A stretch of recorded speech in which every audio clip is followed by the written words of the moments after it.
तो फिर अभी हमने अब देखना है कि एम्पलीट्यूड मॉड्यूलेशन हम लोग कैसे करते हैं मैथमेटिकली। आपके सिलेबस में स्ट्रिक्टली एम्पलीट्यूड मॉड्यूलेशन तक ही रखा गया है, आगे के जो फ्रीक्वेंसी और मॉड्यूलेशन है उनको डिस्कस नहीं किया गया है, तो हम भी अपने डिस्कशन को वहीं तक रखेंगे एम्पलीट्यूड मॉड्यूलेशन तक। तो मैथमेटिकली हम लोग देखेंगे क्या है एम्पलीट्यूड मॉड्यूलेशन।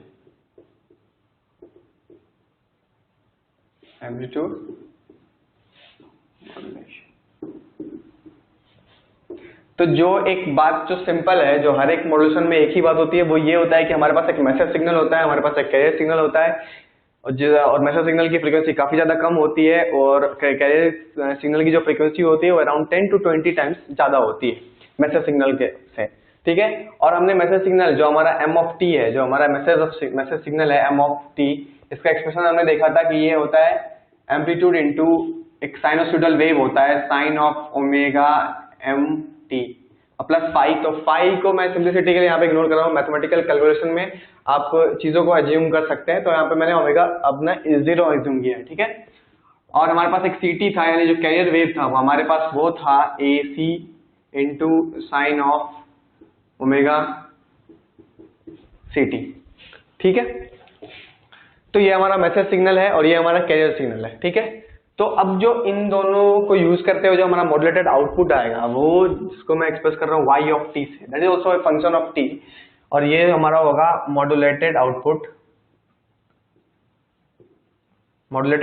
या फिर मॉड्यूलेटेड सिग्नल, जो कि हमारा y ऑफ t है। उसका एक्सप्रेशन जो होता है वो एक सम मैग्नीट्यूड होगा इसका, यानी एक एम्पलीट्यूड होगा, वो साथ में एक वो वैरी करेगा, उसकी एक फ्रीक्वेंसी होगी। आपने ग्राफिकली देखा था कि वो इस तरह से वैरी कर रहा था, इसका एक मिरर इमेज होता फॉर नेगेटिव हाफ, और जो इसकी फ्रीक्वेंसी थी वो just equals to omega C, यानी कैरियर वेव के फ्रीक्वेंसी के इक्वल थी, ठीक है। तो अब ये जो मेरा मॉड्यूलेटेड आउटपुट है कि उसी को मैं मैथमेटिकली फॉर्मुलेट कर रहा हूं, तो इसका आपको क्या पता है कि it's like sinusoidal wave again and its frequency is omega C, okay, just same like ct your carrier wave, okay.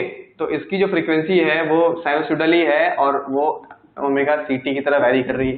तो एम्पलीट्यूड भी इसका वैरी कर रहा है, एक just like a wave, just like a trigonometrical wave. और इसमें amplitude में मैंने बताया कि सिंपली हम लोग क्या कर रहे थे, हमारा एक मैसेज सिग्नल था, ठीक है, और एक हमारे पास कैरियर सिग्नल था विथ हाई फ्रीक्वेंसी, ठीक है। तो इसमें इसकी मैक्सिमम जो एम्पलीट्यूड थी वो AC, इसका नेगेटिव AC, और इसमें AM और माइनस AM था, ठीक है। तो जब मॉड्यूलेशन हम ग्राफिकली कर रहे थे तो क्या कर रहे थे, इन दोनों को ऐड कर रहे थे। तो यहाँ पे जो इसकी मैक्सिमम वैल्यू है वो क्या है, AC प्लस AM, और इसकी जो मिनिमम वैल्यू है वो क्या है, AC माइनस AM, और बेटर जब इन दोनों को ऐड करेंगे तो minus of AC plus M, ये वैल्यू, ठीक है। और ये जो मिनिमम है, ये मिनिमम क्या होगी, AC माइनस AM, और ये क्या होगा, just negative of that AC minus AM, ठीक है। ये हमारा जीरो, और इसकी फ्रीक्वेंसी सेम होगी, इसकी ओमेगा m हो, जो कि इसकी फ्रीक्वेंसी से 10 टाइम्स या 20 टाइम्स इसकी फ्रीक्वेंसी ज्यादा होगी, किसकी, कैरियर वेव की, ठीक है। तो अब ये हमारा mt था और ये हमारा ct था और ये हमारा yt रहेगा, ठीक है। तो इसकी फ्रीक्वेंसी, तो हमने इसकी फ्रीक्वेंसी लिख दी कि साइन ओमेगा ct का टर्म है, लेकिन एम्पलीट्यूड कैसे वैरी कर रहा है। तो एम्पलीट्यूड हमने अभी देखा कि इसकी जो एम्पलीट्यूड है ना एक पर्टिकुलर इंस्टेंट, वो एम्पलीट्यूड में हमने क्या किया, इसके एम्पलीट्यूड को ऐड कर दिया, यानी बेसिकली हमने क्या है कि हमने AC में AM साइन ओमेगा ct को ऐड किया, यानी ये इंस्टेंट की जो मैग्नीट्यूड है वो क्या है, इस इंस्टेंट की जो मैग्नीट्यूड है वो क्या है, AM साइन ओमेगा mt, इसमें मैंने AC को ऐड कर दिया एक्सप्लिसिटली, ठीक है। तो ये ऐड होके और इसकी जो फ्रीक्वेंसी है वो बाहर में इसके पास छोड़ दी, ठीक है, साइन ओमेगा ct इसके पास बाहर में हो गया। तो अब जब इसको आगे फर्दर सिंप्लीफाई करेंगे तो ये मैथमेटिकली हमारे पास आएगा AC sine of omega CT plus AM of sine omega MT into sine of omega CT। ठीक है, एक और पॉइंट जो यहाँ पे मैं लिख दे रहा हूँ वो ये है कि मैं YT को अगेन क्या एक्सप्रेस करता हूँ, अगर मैं AC कॉमन ले रहा हूँ तो इसको एक और फॉर्म दिया जा सकता है जो कि सब बहुत पॉपुलर फॉर्म है, वो ये है कि AC को कॉमन ले लूँ तो ये आ जाएगा AC plus AM upon AC sine of omega MT sine of omega CT। ठीक है, तो ये जो हमारा रेशियो का टर्म है, दोनों के मैग्नीट्यूड का जो रेशियो का टर्म है, इसको एक टर्म दिया जाता है जिसका नाम है मॉड्यूलेशन इंडेक्स।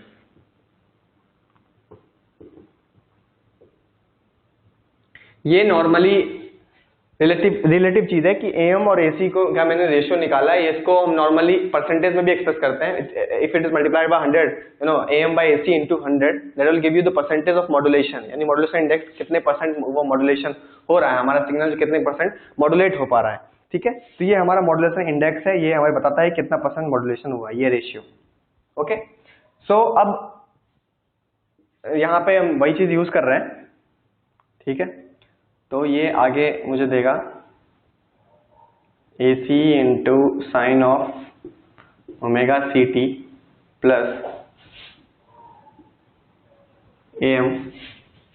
अगर मैं यहीं से एक्सप्रेशन डायरेक्ट लिखता हूं तो ये आपके पास आएगी AC into sine omega T, okay, AM into, ये आपको फॉर्म ट्रिग्नोमेट्री से पता होगा कि ये होता है cos of omega M minus omega C, और better to write for positive quantity omega C minus omega M of T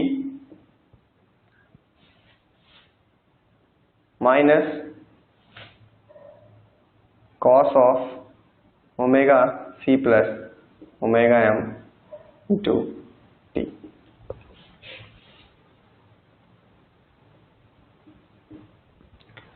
ठीक है, सो आपने देखा कि इस जब आगे मैं सिंप्लीफाई कर रहा हूँ sine A into sine B लिख रहा हूँ, तो sine A into sine B का फॉर्मूला ट्रिग्नोमेट्री से sine A into sine B, इसका फॉर्मूला ट्रिग्नोमेट्री से आता है हमारे पास cos A minus B plus cos A plus B, cos A minus cos B that is cos A into cos B plus sine A sine B, और ये जो formula है वो हो जाएगा आपका cos A cos B minus sine A sine B।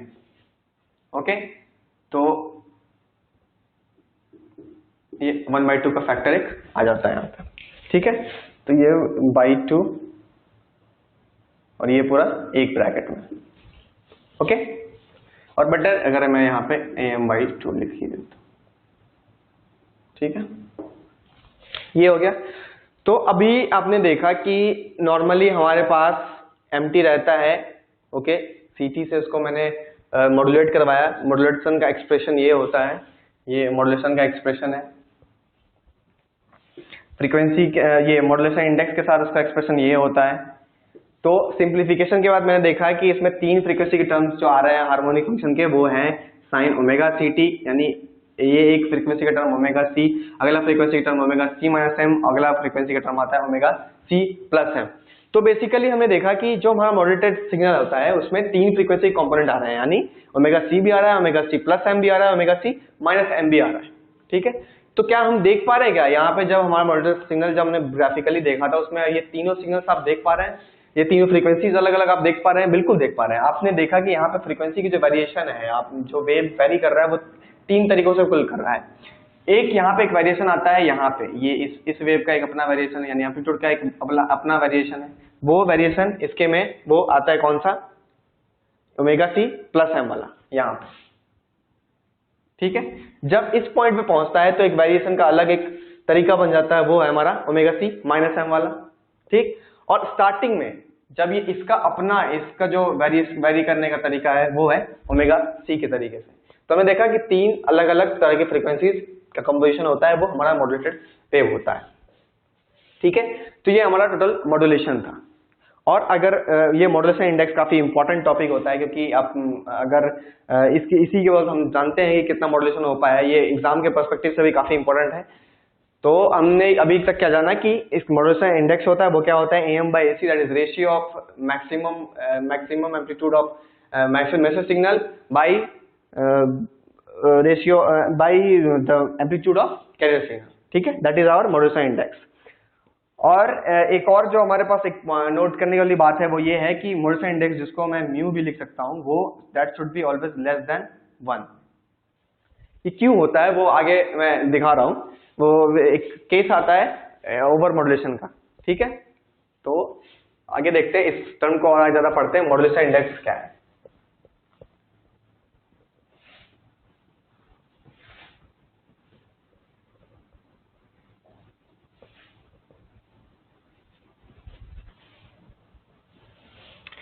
ये जो हमारे पास मॉड्यूलेशन इंडेक्स है दैट इज म्यू।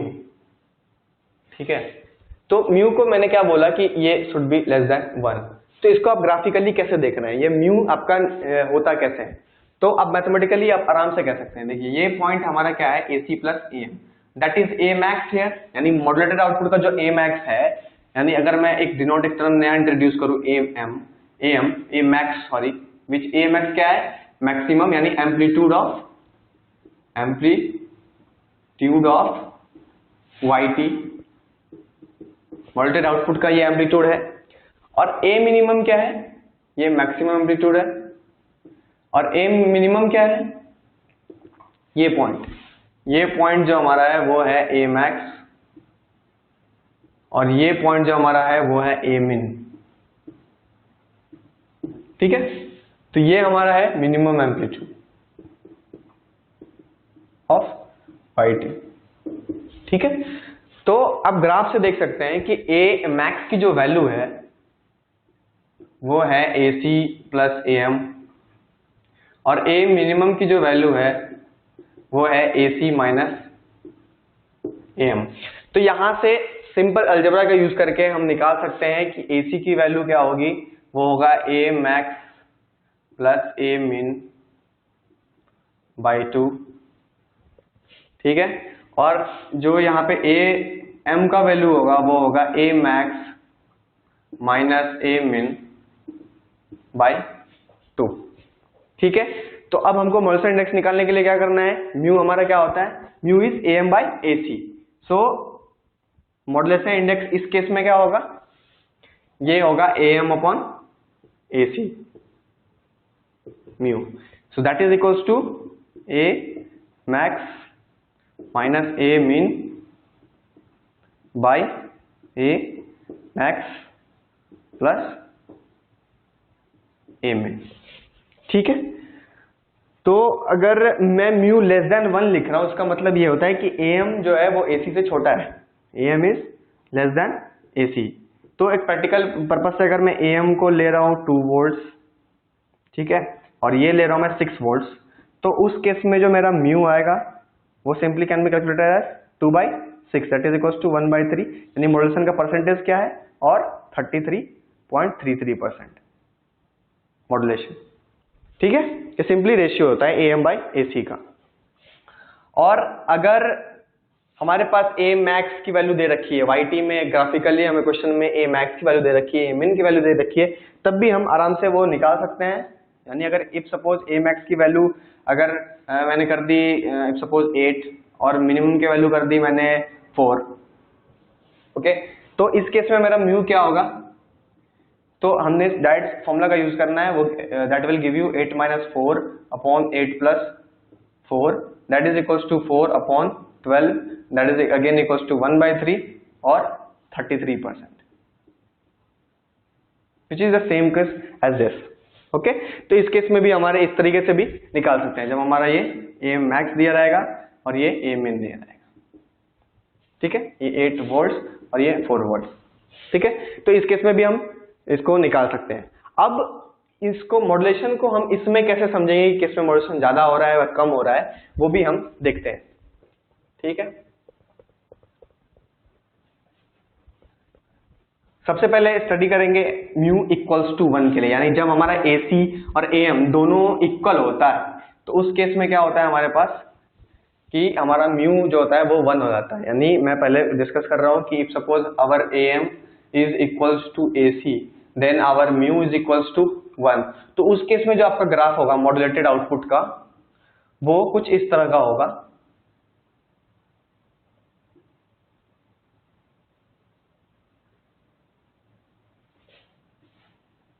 वो कुछ इस तरह का होगा।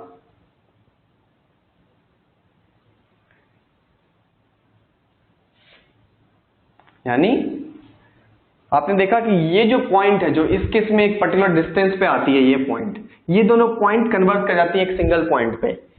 तो ये एक्चुअली आपके एक्सिस पे लाई करेगा, यानी टी की जो एक्सिस है एक्स एक्सिस उस पे ये लाई करेगा modulated output, okay, in terms of voltage. हाँ, तो ये इस एक्सिस पे लाई करता है, ये पॉइंट है वो कन्वर्ट करेगा। तो इस केस में आप समझते हैं कि म्यू इज इक्वल्स टू ये 1 होता है। ठीक है, अगर आप नेक्स्ट करें यानी म्यू लेस देन 1 करें, तो ये जो केस मैंने बनाया था वो एक्चुअली म्यू लेस देन 1 के लिए ये।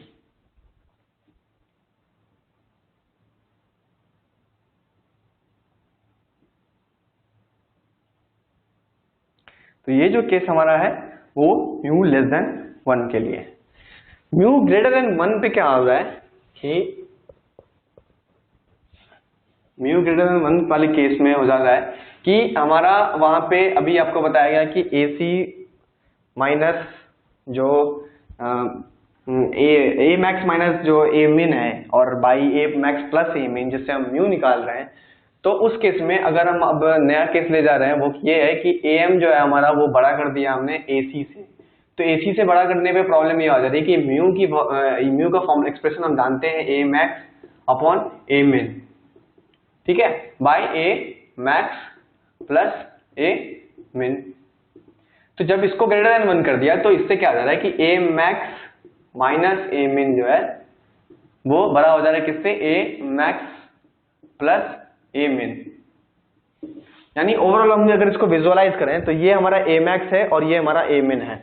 तो A मैक्स माइनस A मिन यानी ये जो डिस्टेंस है वो, यानी ये A मैक्स माइनस A मिन, ये डिस्टेंस इस डिस्टेंस से बड़ी हो जाती है, जो कि फिर आप देख सकते हैं कि ये फिजिकली और बिहेवियरली पॉसिबल नहीं है।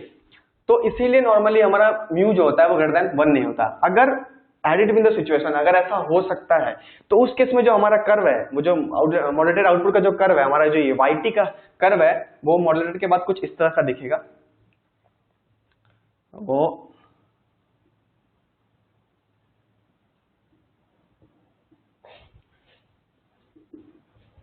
ये कुछ इस तरह का दिखेगा। उसके बाद इसका जस्ट मिरर इमेज लिया है मैंने नेगेटिव पार्ट को शो करने के लिए।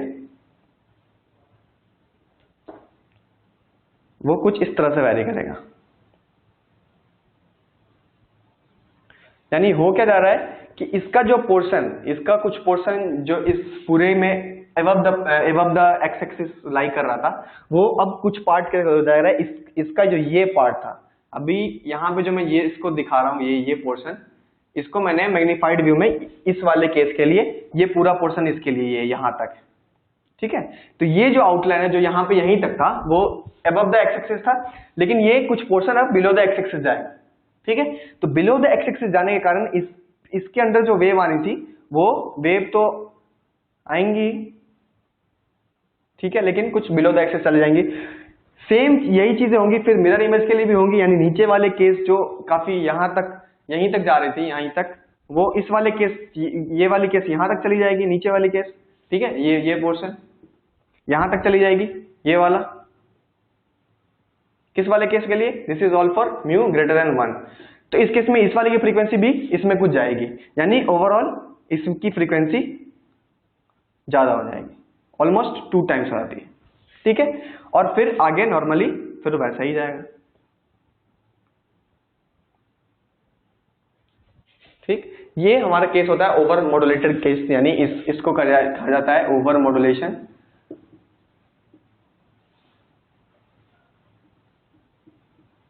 ओवर मॉड्यूलेशन, ये हम क्यों नहीं चाहते हैं? ये इसलिए नहीं चाहते हैं क्योंकि इससे हमारा ट्रेस करने में काफी मुश्किल होता है। यानी वापस जब हम डीमॉड्यूलेट करेंगे, तो मैंने ऑलरेडी बताया है कि डीमॉड्यूलेशन में हम किस प्रॉपर्टी का यूज करते हैं, इस प्रॉपर्टी का यूज करते हैं क्योंकि इसकी जो एम्पलीट्यूड की वेरिएशन है वो जस्ट लाइक हमारे मैसेज ओरिजिनल मैसेज सिग्नल के अकॉर्डिंग होती है। फ्रीक्वेंसी वेरिएशन जो है वो सीटी के अकॉर्डिंग होती है, लेकिन हमको उससे कोई मतलब नहीं सीटी के से। फाइनली जो रिसीवर को जो एक्सट्रैक्ट करना है, फाइनल डिजायर्ड जो मैसेज एक्सट्रैक्ट करना है, वो उसको मैसेज सिग्नल एक्सट्रैक्ट करना है और वो ट्रेस करेगा किसको? इसके ऊपर के एम्पलीट्यूड को ट्रेस करेगा। तो इस केस में क्या होता है, यही प्रॉब्लम क्रिएट हो जाता है, यहाँ पे ये ट्रेस नहीं हो पाता। तो ये केस हमारा म्यू ग्रेटर देन 1 के लिए है, यहाँ पे टी और ये वाई टी। तो ये केस हमारा हो गया ओवर मॉड्यूलेशन का, ये मॉड्यूलेशन इंडेक्स इसमें ग्रेटर देन 1 आ गया। ठीक है, तो हमने ये देख लिया और मॉड्यूलेशन भी देख लिया। ठीक है, अब अगला जो हमने देखना है वो डीमॉड्यूलेशन के तरीके देखना है कि डीमॉड्यूलेशन हम किस तरह से करेंगे। हमारे ऐसे कौन सा सर्किट है, ऐसा कौन सा सर्किट है जिससे ये मॉड्यूलेशन, ये जो मैंने एक्सप्रेशन अभी जो यहाँ पे लिखा था yt का, that is AC into 1 plus mu of sine omega mt into sine of omega ct। ये जो मैंने लिखा था yt का एक्सप्रेशन, ये एक्सप्रेशन हमको मॉड्यूलेटेड आउटपुट जनरेटर क्या है, मतलब मॉड्यूलेशन कैसे जनरेटेड, मॉड्यूलेटेड वेव कैसे जनरेट होता है, किस किस सर्किट से जनरेट होता है, स्क्वायर लॉ डिवाइस आएगा, एक एक्सप्रेशन आएगा जिससे हम इंडिकेट, मतलब अगर हम उस लूप में या फिर उस सर्किट में अगर हम कोई एक सिंपल साइन वेव या कोई साइनसॉइडल वेव अगर हम डालते हैं तो हमारा ये मॉड्यूलेटेड आउटपुट जनरेट होता है, वो देखना है हमें। और उसके बाद हमको उसका डीमॉड्यूलेशन देखना है कि किस तरह से हम वापस से इस चीजों को अपने, क्योंकि हमारा मेन मोटिव है यही में एमटी हमको मेन मोटिव, हमारा मेन मोटिव है कि हमें लो फ्रीक्वेंसी के सिग्नल को एक जगह से दूसरे जगह भेजना है। और हमने किस तरह से आपको बताया था कि किस तरह से हम लोग आगे बढ़ रहे थे कि लो फ्रीक्वेंसी में ये सब प्रॉब्लम्स आ रही थी, तीन प्रॉब्लम्स थी। पावर को लेके इशू था, ये एंटेना को लेके इशू था, और एक और मिक्सिंग को लेके इशू था। तो वो सारी चीजें यहाँ पे हाई फ्रीक्वेंसी बनाने के बाद ये तीनों चीजें रिजॉल्व हो जाती है, वो भी मैंने बताया था। तो वही मेन मोटिव हमारा ये है कि एमटी को हमें फाइनली रिसीवर तक या जो इसका यूजर है उस इंफॉर्मेशन का उस तक पहुंचाना है।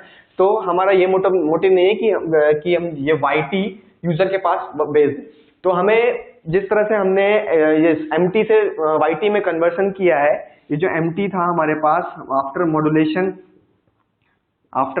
हमने इसको कन्वर्ट कर दिया वाईटी में, मॉड्यूलेटेड आउटपुट में। तो हमको एक और डीमॉड्यूलेशन करना पड़ेगा ताकि ये वापस से किस में कन्वर्ट हो जाए, एक एमटी में कन्वर्ट हो जाए, because we want that MT to be received by that user of that information.